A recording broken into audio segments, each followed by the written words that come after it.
मैं श्री शुभेंदु अधिकारी जी को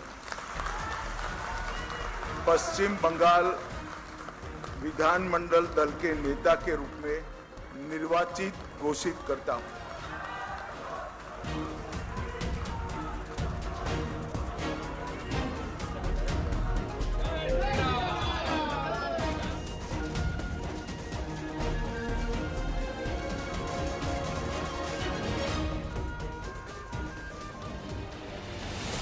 जिस नंदीग्राम से ममता की सियासत का उदय हुआ, उसी नंदीग्राम से ममता को शुभेंदु ने शिकस्त दी।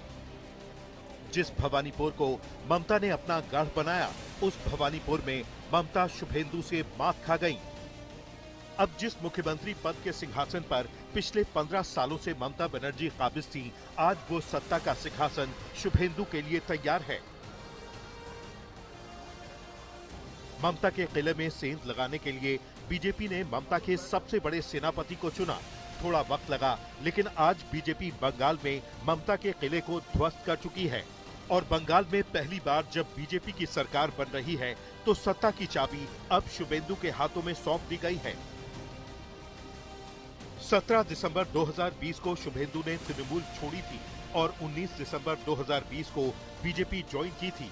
और तृणमूल छोड़ने के सिर्फ 64 महीने के अंदर शुभेंदु ने बीजेपी को बंगाल में बम्पर जीत दिला दी। शुभेंदु दा ने गत चुनाव में दीदी को नंदीग्राम में हराया था। मैंने दीदी का एक इंटरव्यू देखा था, वो कहती थी मैं इनके गढ़ में लड़ने के लिए चली गई। दीदी इस बार तो शुभेंदु दा ने आपके घर में आकर हराया है। शुभेंदु को मैं लंबे समय से जानता हूं, संघर्षशील व्यक्ति है शुभेंदु जी। एडमिनिस्ट्रेशन को भी देखा है और टीएमसी के दूषणों को भी देखा है। यहां पर सुशासन देने में हमारी टीम के साथ शुभेंदु जी सफल हो गए।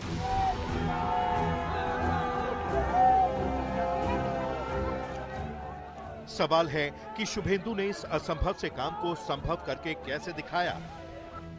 शुभेंदु के आने के बाद पश्चिम बंगाल में बीजेपी की परफॉर्मेंस कैसे बदली, ये तो आंकड़े भी बता रहे हैं।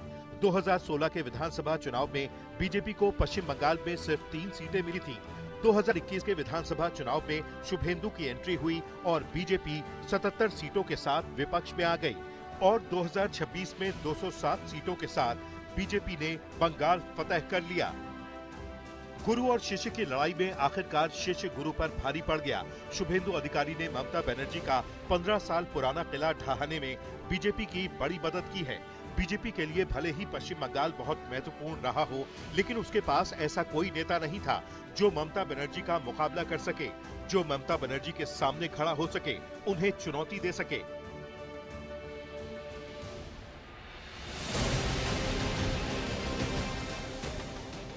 प्रधानमंत्री मोदी और गृह मंत्री अमित शाह का सपोर्ट तो पूरा था, लेकिन जब तक राज्य में कोई ऐसा लोकल नेता नहीं होता जो सीधे ममता के गढ़ में घुसकर उन्हें चुनौती देता, तब तक बंगाल जीतना मुश्किल था।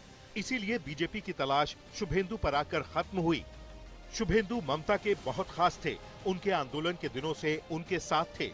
सब कुछ ठीक चल रहा था, लेकिन 2019 के लोकसभा चुनावों में बीजेपी ने शानदार प्रदर्शन किया और ममता बनर्जी की पार्टी में एंट्री हुई चुनावी रणनीतिकार प्रशांत किशोर की। इसके बाद ममता बनर्जी के भतीजे अभिषेक बनर्जी का वर्चस्व तेजी से बढ़ा। शुभेंदु जैसे ग्राउंड लीडर को महसूस होने लगा कि पार्टी में कॉर्पोरेट स्टाइल के दखल के कारण उनके जैसे पुराने कार्यकर्ताओं की उपेक्षा की जा रही है।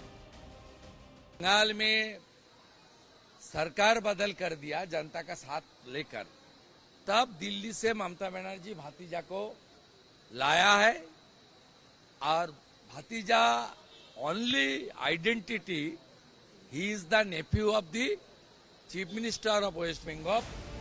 ये असंतोष महीनों तक सुलगता रहा और आखिरकार नवंबर 2020 में कैबिनेट से इस्तीफे के साथ बाहर आ गया। इसके बाद शुभेंदु ने पहले टीएमसी से इस्तीफा दिया। उन्हें मनाने की भी कोशिश हुई, लेकिन शुभेंदु अपना मन बना चुके थे और दिसंबर 2020 में वो बीजेपी से जुड़ गए। को कोई पार्टी से सस्पेंड भी नहीं किया, शो कुछ भी नहीं किया, मैं छोड़ के आया है। मेरा पास 5 बड़ा डिपार्टमेंट था, लेकिन मैं ममता बनर्जी का ये तुष्टीकरण राजनीति, भ्रष्टाचार राजनीति और उनका जो झूठा राजनीति, इसका खिलाफ संघर्ष करने के लिए कॉम्फर्ट जोन से पैसे छोड़ के आया है। 2021 का चुनाव आया तो शुभेंदु ममता के खिलाफ सबसे बड़ी आवाज बने। वो अपने गढ़ नंदीग्राम से चुनाव लड़े तो ममता ने भी उन्हें सबक सिखाने की ठानी। ममता शुभेंदु के खिलाफ लड़ने के लिए नंदीग्राम पहुंच गई। वही नंदीग्राम जहां से ममता का उदय हुआ था।